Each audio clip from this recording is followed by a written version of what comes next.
Hola a todas las personas que nos siguen en nuestro canal de YouTube. Mi nombre es Alejandro Trujillo, gerente de Alejandro Trujillo, y hoy estamos en nuestro primer capítulo de Aprendiendo con Alejandro Trujillo. Hoy estaremos hablando un poco de los tips que tiene que tener en cuenta cada emprendedor o cada empresario para poder formalizar su negocio.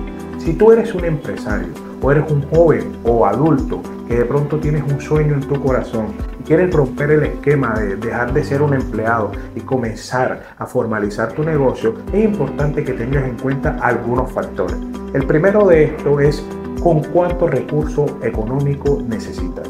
Recuerda que no necesitas dinero para hacer dinero, pero sí, si tienes una idea clara y la tienes bien formulada, tienes que mirar de dónde puedes conseguir los recursos. Tú te puedes financiar con recursos propios o te puedes financiar con un apalancamiento a través de un préstamo bancario. Es importante que esto lo tengamos en cuenta porque una vez tengamos nuestra idea de negocio, tenemos que poner en marcha nuestra idea de negocio. Y uno de los factores importantes es de dónde conseguimos los recursos. Segundo, muchas de las personas, a través de mi experiencia, me han preguntado ¿qué es mejor montar una persona jurídica, una empresa, llámese SAS, limitada, comandita simple, comandita por acción, de los diferentes tipos societarios que existen, o la monto como persona natural? Eso depende. ¿Depende de qué? De la visión que tú le quieras dar al negocio. Si tú eres un joven emprendedor que apenas estás iniciando este camino del emprendimiento, pero de pronto no tienes los recursos necesarios o no tienes la gran cantidad de recursos, yo te invito a que comiences como persona natural.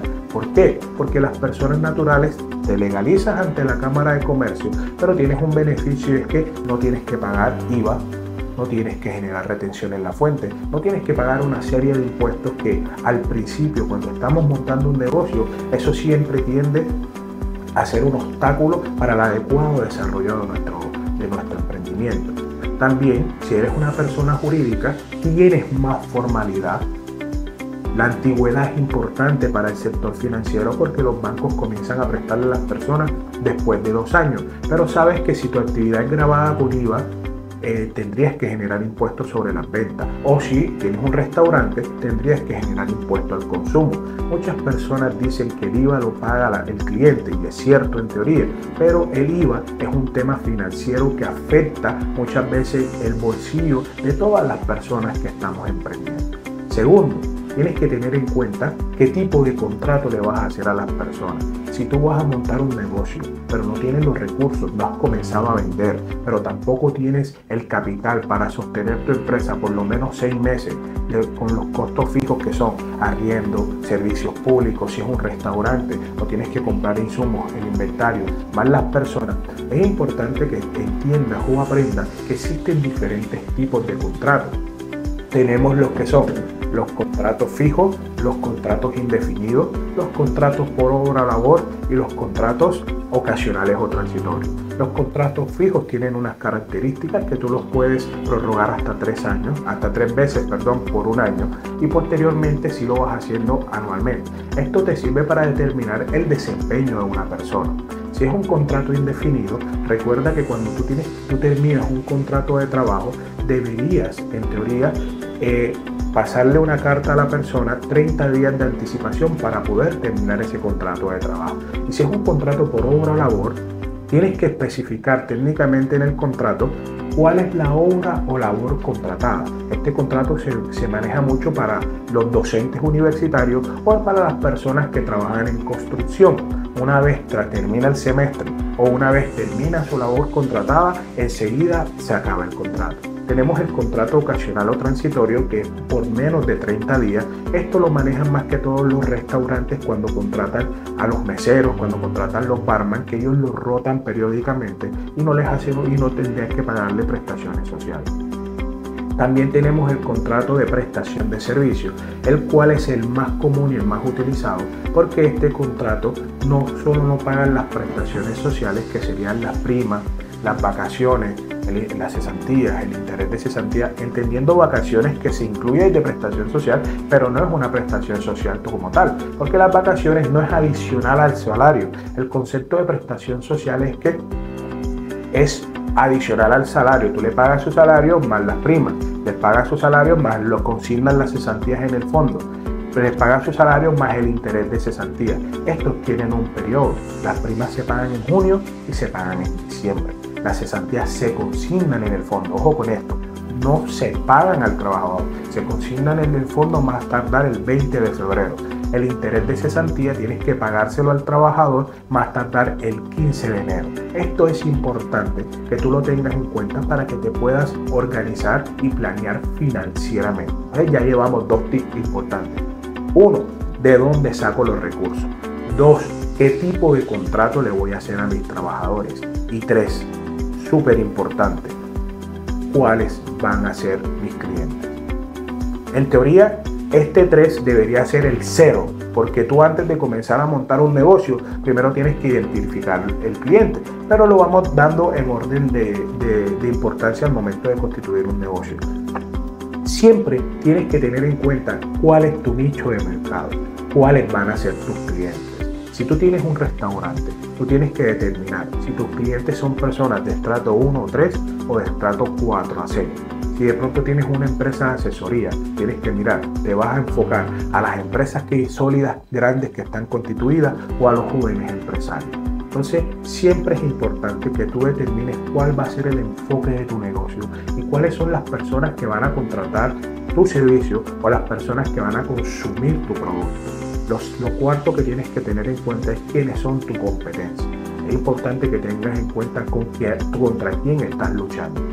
Hay empresas en todos los sectores que llevan muchos años haciendo lo que tú, pero tú tienes que tener ese core business, esa identificación de tu negocio. ¿Qué es lo que te diferencia a ti de los demás? Por ejemplo, cuando tú eres joven y hay 2 tiendas en el barrio, siempre hay una tienda a la que tú recurres y a la otra que no. ¿Por qué? Hay algo que los identifica o algo que los diferencia. Acá te tratan mejor, o acá está un amigo tuyo, o en la otra los precios son más baratos, pero de pronto los precios están los productos están en mejor calidad. Entonces hay personas que tienen diferentes gustos en cuanto a precio, en cuanto a calidad o en cuanto a atención. Para los negocios siempre tenemos que tener en cuenta esa amenidad con nuestros clientes y con nuestros proveedores. Sé una persona agradable, sé una persona que no solo porque tú traigas el dinero, las personas tienen que soportar todo lo que tú eres. No, nosotros tenemos que, como gerente, tenemos que ser personas comerciales, tenemos que ser personas que venden. Y aquí viene el otro tip. Tienes que tener una buena estrategia de venta. Eso es súper fundamental. Tienes que saber vender tu producto. Tienes que empoderarte de tu producto, que tu equipo de trabajo muera por ese producto. Hay un libro de Robert Kiyosaki, el cual él exponía cuando se presentó la guerra de Estados Unidos contra, ahora no recuerdo el nombre, es por allá por Japón. Y ellos decían algo muy importante y era: nosotros tenemos mejores armas, nosotros estamos más capacitados, pero ¿por qué estamos perdiendo la guerra? ¿Por qué perdimos esa guerra? Porque Estados Unidos perdió esa guerra. Y él establecía y era que las otras personas morían por lo que hacían. Esas personas sudaban la camiseta. Tú tienes que empoderar a tu equipo de trabajo, que ellos sientan la empresa, que ellos no vayan simplemente porque tú le pagas un sueldo. Llegó el 15, me pagan, llego a las 8, me voy a las 5. No, tú tienes que tener un equipo de trabajo comprometido, una persona que sepan cuál es la visión tuya. En la palabra dice: graba la visión en tabla, y aunque esta tardare, algún día llegará.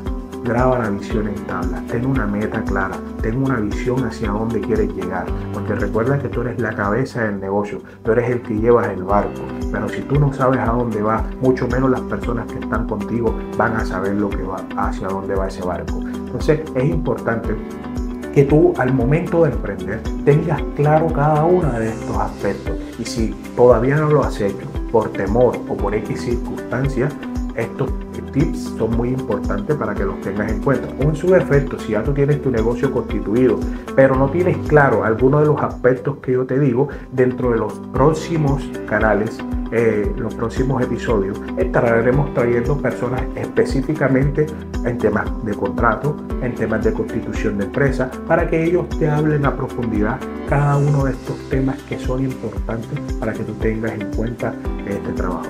Recuerda algo, nunca estamos preparados para tener un hijo, pero tampoco nunca estamos preparados para emprender. Hay personas que procrastinan todas las decisiones. Las decisiones ahora no necesitas recursos, solo necesitas una idea, porque siempre tenemos una excusa para no hacer lo que nuestro corazón dice que haga. Recuerda, sigue tus sueños, sigue tus metas y no es mañana, es ahora. Esto es todo por hoy. Nos vemos en nuestro próximo episodio.